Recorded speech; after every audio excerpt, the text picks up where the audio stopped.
আসসালামু আলাইকুম প্রিয় ভিউয়ার্স, আমি স্বপ্না শরীয়তপুর থেকে বলছি। স্বপ্নের খামার ইউটিউব চ্যানেলের পক্ষ থেকে আজ নতুন আরেকটি ভিডিও নিয়ে আপনাদের মাঝে হাজির হলাম। আশা করি দেশ এবং দেশের বাহিরে যে যেখানে আছেন সকলেই ভালো আছেন, সুস্থ আছেন। ভিডিও স্ক্রিনে থাকা আপনারা যে বাচ্চাগুলো দেখতে পাচ্ছেন এটি মূলত রাজহাঁসের বাচ্চা। মাশাআল্লাহ, আলহামদুলিল্লাহ, বাচ্চাগুলো খুবই অ্যাক্টিভ এবং সুস্থ আছে। দোয়া করবেন যাতে এই রাজহাঁসের বাচ্চাগুলো সহি সালামত সুস্থ থাকে, আল্লাহ যাতে ভালো রাখে। ভিউয়ার্স, আজকের আলোচনা হচ্ছে জিরু বাচ্চা মারা যায় ঝিমায় এবং হঠাৎ হঠাৎ মারা যায়, খাবার খায় না, বসে থাকে, বা যে কোনো ধরনের সমস্যার কারণে বাচ্চাটা মারা যায় কিন্তু আমরা বুঝে উঠতে পারি না। জিরু বাচ্চা হোক বা 7 দিন বা 15 দিন বা 1.5 মাস থেকে 2 মাস পর্যন্ত হলে আপনারা দেখা গেছে আপনার রাজহাঁসের মৃত্যু ঝুঁকি বেশি থাকে। এই সময় আপনাদের পরিচর্যাটা কিভাবে করবেন? আপনারা অবশ্যই জিরো বাচ্চাকে সুন্দরভাবে তাপমাত্রা নিয়ন্ত্রণ করে সেই জায়গায় রাখবেন, যেহেতু ঠান্ডার সময়। সেই সময় হচ্ছে আপনারা অবশ্যই যত্ন করবেন, লাল লাইট জ্বালিয়ে দিবেন এবং তাপ নিয়ন্ত্রণ করবেন। আপনারা দেখবেন যদি দলা মুচড়ি হয়ে বসে থাকে তাহলে বুঝতে হবে যে ওদের আরও তাপের প্রয়োজন, তখন কাপড় দিয়ে চারপাশ থেকে ঢেকে দিবেন লাইটের।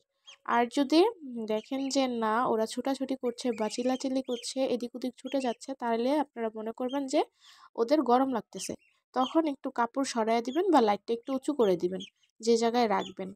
ভিউয়ার্স, এইভাবে হচ্ছে রাজহাঁসের বাচ্চার যত্ন নেবেন এবং যখন রোদ উঠবে তখন রোদে ছেড়ে দিবেন এবং খেয়াল রাখবেন যাতে ওরা সুস্থ সবল থাকে এবং সুন্দরভাবে চলাফেরা করতে পারে। ওদের ডাক দিবেন, এখান থেকে ওইখানে নিয়ে যাবেন, তাহলে হচ্ছে কি ওদের চলাফেরাটা একটু সুন্দর হবে।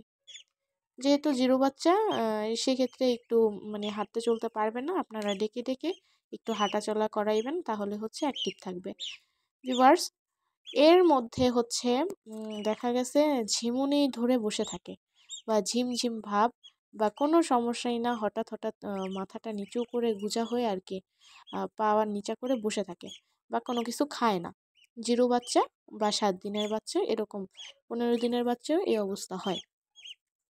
তখন হচ্ছে আপনারা করবেন কি, ওদের আহ, আপনার ওদের চলাফেরা দেখে আপনার বুঝতে হবে যে ওদের কি সমস্যাটা হয়েছে। আপনারা সমস্যাটা আগে টার্গেট করবেন যে এই সমস্যাটা হয়েছে, সেই অনুযায়ী আপনারা মেডিসিন প্রয়োগ করবেন। আমি আমার হাঁসকে এইভাবেই আমি পরিচর্যা করছি এবং আমি দেখলাম যে আমার হাঁস, কিছু হাঁস হঠাৎ মারা গেল এবং কিছু কিছু ঝিম ধরে বসে আছে, তখন বুঝে উঠতে পারিনি। তখন হচ্ছে আপনার এই আমি ভাবলাম যে ঠান্ডা লেগেছে।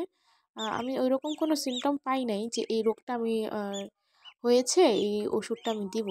তখন হচ্ছে আমি ঠান্ডার ওষুধটা খাইয়ে দিয়েছি এবং ভাইরাসজনিত সমস্যা হলে যে আমি আমার হাঁস মুরগিকে যে ওষুধটি প্রয়োগ করি অর্থাৎ কোমোনিট, সেই কোমোনিটটা হচ্ছে আমি অল্প পরিমাণে নিয়ে এবং ঠান্ডার জন্য যে রেসপিরন সিরাপটা আমি ব্যবহার করে থাকি আমার হাঁস মুরগির ক্ষেত্রে, সেটা হচ্ছে অল্প একটু নিয়ে আমি ওদের পানিতে মিক্স করে খাইয়ে দিলাম।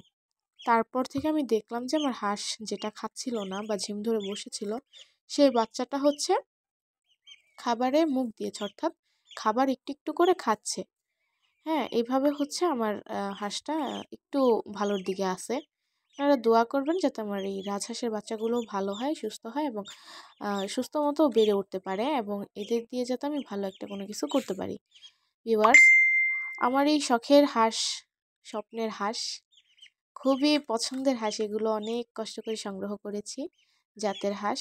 আপনারা অবশ্যই দোয়া করবেন যাতে আমার এই হাঁসের বাচ্চাগুলো সুস্থ থাকে, সবল থাকে এবং ভালো থাকে। ভিউয়ার্স, আমি পশুভিত্তিক ভিডিও বানিয়ে থাকি, আপনাদের কাছে যদি ভালো লেগে থাকে অবশ্যই চ্যানেলটি সাবস্ক্রাইব করে দিয়ে পাশে থাকা বেল আইকনটি বাজিয়ে দিবেন যাতে পরবর্তী ভিডিওটি সবার আগে আপনার কাছে পৌঁছে যায়। ভিউয়ার্স, লাইক কমেন্ট শেয়ার করবেন এবং কমেন্টের মাধ্যমে জানিয়ে দিবেন আমার পশুভিত্তিক ভিডিওটি আপনাদের কাছে কেমন লেগেছে এবং কোন জেলা থেকে আপনারা দেখছেন সে বিষয়ে আপনারা কমেন্টের মাধ্যমে জানিয়ে দিবেন।